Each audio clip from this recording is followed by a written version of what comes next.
Young Gen Reader, kaum muda berliterasi.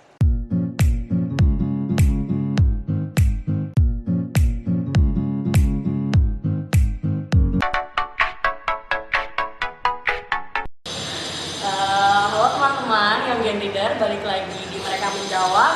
Edulet kali ini join ke Goes to University yaitu UGM. Nah sekarang kita mengundang narasumber kita Mas Gilang sebagai Ketua BMKM FT UGM tahun 2020 ya Mas. Jadi kali ini kita bakal ngebahas terkait dengan bagaimana cara meningkatkan literasi di generasi muda di era revolusi 4.0 itu sendiri gitu. Sebelumnya Mas Gilang sendiri untuk literasi sendiri apa sih maksudnya yang udah Mas Gilang lakuin gitu loh, kan Mas Gilang juga sebagai perannya ketua BEM FTKM UGM 2020 mungkin dari Mas sendiri. Kalau ditanya perannya sebagai ketua BMKM FT UGM, aku sendiri itu sudah meningkatkan literasi dengan baca diskusi, karena literasi itu tidak bisa kita sempitkan menjadi membaca saja, karena selama ini orang-orang tuh berpandangan bahwa literasi itu soal membaca, padahal kita membaca, kita berdiskusi, kita menulis itu juga namanya literasi. Kalau soal membaca sendiri, aku selalu merutinkan ya membaca buku yang berhubungan dengan self-help, self-awareness, terus juga tentang yang hubungannya sama dengan ilmuanku sebagai teknik industri. Kalau diskusi, aku juga senang diskusi gitu. Juga banyak banget dinamika yang aku lakukan selama berjalan. Lalu juga aku sebagai menteri kasrat, jadi banyak juga diskusi dan melahirkan satu kajian-kajian. Untuk menulis, aku juga ada platform Medium. Di situ udah ada 9 tulisanku. Aku juga sering nulis di Instagram, sering nulis di Instagram kadang. Terus juga kadang memberikan sedikit banyak opini gitu di Line, di Instagram, dimanapun itu platform yang bisa berdasarkan apa yang Mas baca gitu ya, yang aku baca. Bahkan aku juga sering nulis di LinkedIn gitu. Di LinkedIn tentang di sana kan banyak orang-orang praktisi teknik industri juga. Nah, di situ juga aku bisa sedikit memberikan insight tentang teknik industri. Mengasihkan ilmu disiplin yang Mas. Berarti Mas sendiri udah menjalankan habit untuk membaca buku sendiri sejak kapan, atau karena Mas punya tanggung jawab sebagai ketua BEM atau sebagai aktivis mahasiswa karena merasa butuh gitu ya literasi, jadi Mas meningkatkan apa yang memang dari dulu, atau kesadaran terhadap literasi tersendiri bagi Mas itu ada sejak kapan? Starting point aku dulu senang baca, senang diskusi, senang nulis itu ketika SMA. Ketika SMP gitu kan. SMP aku pasif banget orangnya, dia. Terus ketika SMA aku benar-benar bertransformasi gitu. Ketika kelas 2 SMA aku berkesempatan jadi ketua OSIS. Nah, di sana mulai dicekokin banyak, kamu tuh harus baca buku, harus banyak nulis, harus banyak diskusi dan sebagainya. Nah, di situ mulai terpantik dan akhirnya aku merutinkan 1 bulan 1 buku at least. Dan setiap apel juga kadang setiap apel di situ aku memberikan sedikit banyak, bukan materi sih istilahnya, yang wejangan buat teman-teman semua kira-kira apa yang sudah aku baca dan sebagainya. Kadang juga memberikan sambutan, dan itu juga sayang banget kalau misalkan landasan ilmuanku masih kurang gitu kan, dan aku harus menyampaikan banyak ilmuku, mentransfer ilmuku kepada banyak orang. Karena sebagai pemimpin harus memberikan juga kan informasi dan apa yang Mas dapatkan wawasan ke orang banyak. Kalau dari Mas sendiri kan melihat literasi, Mas juga udah rapi sejauh ini segala macam, apalagi sekarang kan kaitannya dengan era revolusi industri 4.0, lebih ke mungkin kaitannya dengan era digital kali ya. Kan sekarang semakin maju, semakin digital, semakin marak, dan juga kan sekarang banyak banget merebak, mungkin orang-orang lebih suka dan prefer baca buku mungkin lewat e-book, atau mungkin juga banyak menghabiskan waktu melalui media sosial. Kalau dari Mas sendiri menanggapi hal itu terhadap kebiasaan habit Mas sendiri itu seperti apa? Aku sepakat. Setiap orang tuh punya selera sendiri ya dalam membaca buku. Ada yang dia baca buku novel gitu kan, supaya membuncah perasaannya gitu kan.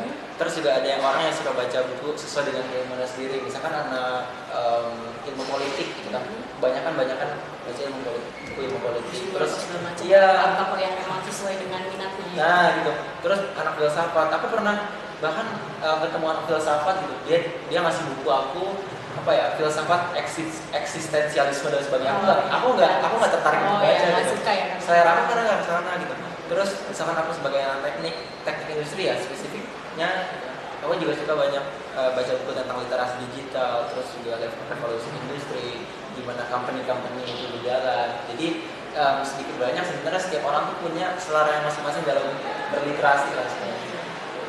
Berarti kalau misalnya berarti Mas sendiri maksudnya dari era digital itu nggak mempengaruhi Mas sosial untuk mungkin beralih ke e-book atau segala macam, apalagi kan mungkin sekarang banyaknya kayak orang-orang buku tuh maksudnya print out gitu kan kayak lebih maksudnya pasti harus cari uang buat beli buku, sedangkan sekarang udah banyak aplikasi atau apapun kayak Wattpad dan segala macam mungkin baca lewat ya apa ya gitu-gitu. Kalau dari Mas sendiri gimana menanggapi hal kayak gitu? Oke. Aku sepakat gitu. Ketika sekarang kita udah beralih ke era digital gitu kan, terus kita beli e-book dan sebagainya. Tapi ada dua hal yang sebenarnya aku highlight di sini. Pertama adalah masalah distraksi. Gitu. Gadget itu sekarang udah jadi ekstensi tangan kita bahkan, gitu kan, yang udah nggak bisa lepas. Yang kita sering buka adalah media sosial. Bahkan setiap orang tuh buka media sosial setiap hari 6 jam. Gitu kan, 6 jam dari 9 jam. Gitu kan. Kalau misalkan ada penelitian gitu kan dari e-marketer kalau nggak salah, jadi dari 9 jam kita buka HP, itu 6 jam kita gunakan untuk media sosial. Bayangkan saja ketika aku buka HP gitu kan, aku terdistraksi ketika pengen baca buku malah buka media sosial. Iya. Gitu kan. Jadi ngerasa bahwa rasa untuk membacanya masih kurang. Terus yang kedua soal istilahnya bajakan dan sebagainya. Aku juga pernah menjadi pelaku itu. Gitu kan. Aku pernah di satu posisi di mana aku lagi baca buku Sapiens. Gitu kan. Terus aku ada perjalanan keluar itu sekitar pesawat 13 jam. Nah di situ aku pengen banget baca buku gitu kan. Tapi aku nggak mau bawa bukunya. Gitu kan. Akhirnya aku download gitu kan versi bajakannya dan akhirnya selama di pesawat aku baca gitu kan. Tapi di sana aku merasa bahwa yang aku download ini bukan yang asli gitu kan. Bukan malah aku bayar. Di situ dua hal yang sebenarnya aku satu hal. Pertama masalah distraksi, kedua ya seharusnya kita membaca sesuatu yang itu tidak bajakan sebenarnya. Dan aku juga merasa itu salah.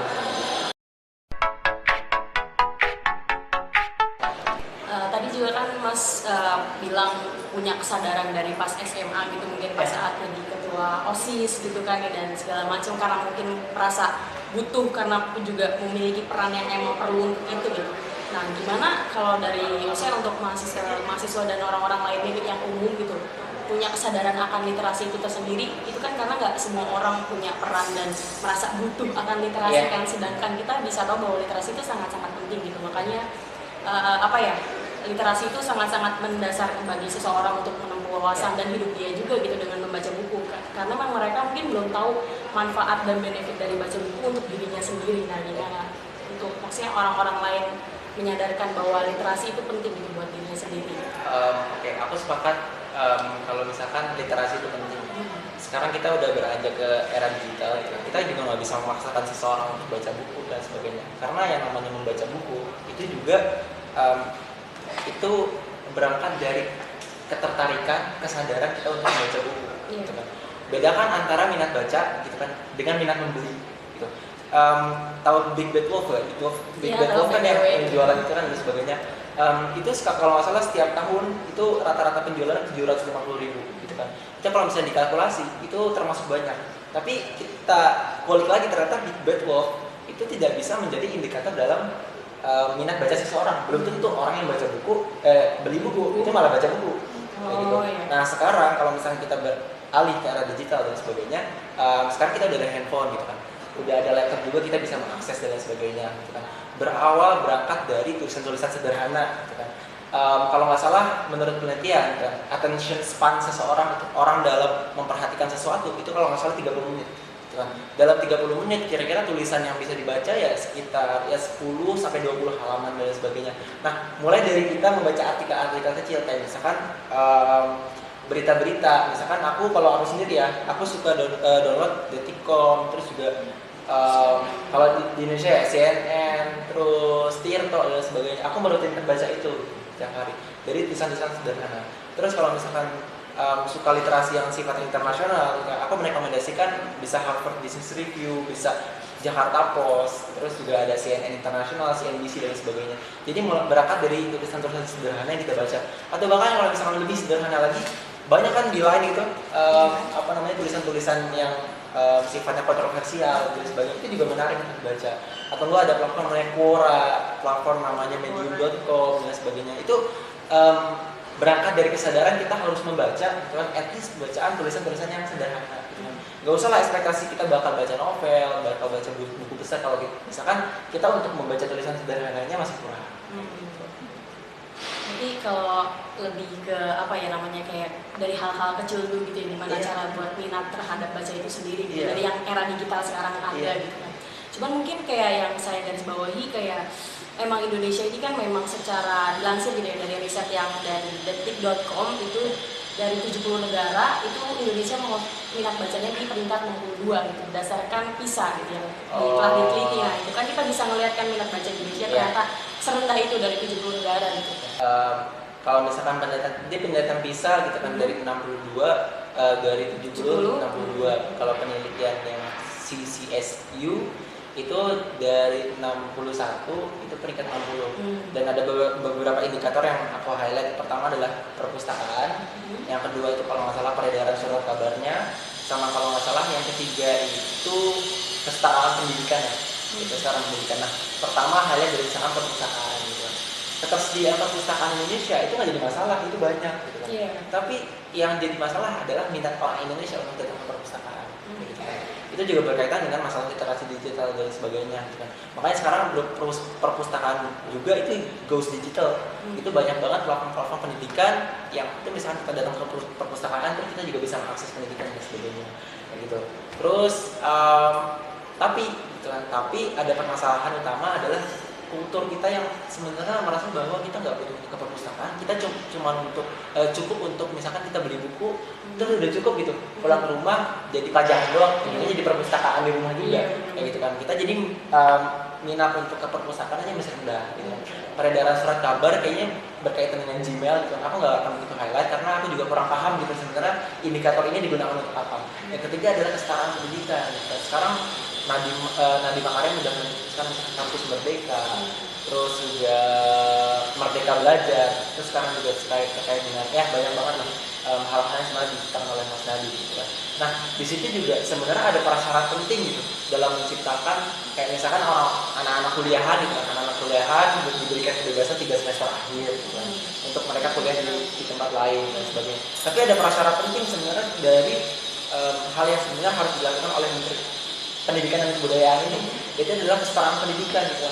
Bagaimana kemudian orang-orang yang kuliah itu tidak kesulitan untuk kuliah gitu. Mahasiswa itu cuma 2% dari seumuran kita.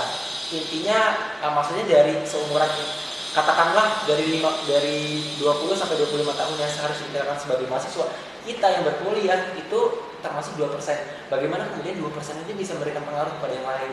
Dan itu juga sebenarnya jadi prasyarat bagi Kementerian Pendidikan dan Kebudayaan untuk kemudian mereka menciptakan kesetaraan pendidikan satu sama lain. Akses pendidikan ditingkatkan dari 2%, misalkan dari 5%, dari 20% dan sebagainya.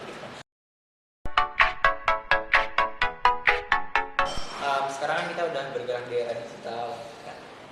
Banyak banget platform-platform media sosial yang bisa kita akses sehari-hari. Bahkan HP aja kita gunakan setiap hari kan. Nah, kita bisa membaca, kita bisa diskusi, kita bisa menulis juga bahkan lewat platform media sosial itu. Jadi sayang banget sebetulnya kalau misalkan kita udah punya HP gitu kan, udah punya HP tapi kita nggak gunakan itu untuk kemudian mentransfer ilmu kita kepada orang lain dan mentransfer ilmu orang lain kepada kita juga. Jadi ada timbal balik yang bisa kita berikan ketika kita punya platform itu. Semoga kita bisa gunakan sebaik-baiknya, semoga kita bisa manfaatkan sebaik-baiknya. Jangan sia-siakan kesempatan berharga ini, dan untuk kedepannya jangan lupa untuk jaga kesempatan teman-teman dan berikan ilmu teman-teman kepada orang lain. Oke, makasih buat Mas Gilang udah meluangkan waktunya untuk ngobrol-ngobrol di Mereka Menjawab Ghost to UGM kali ini. Siap. Makasih Mas Gilang ya.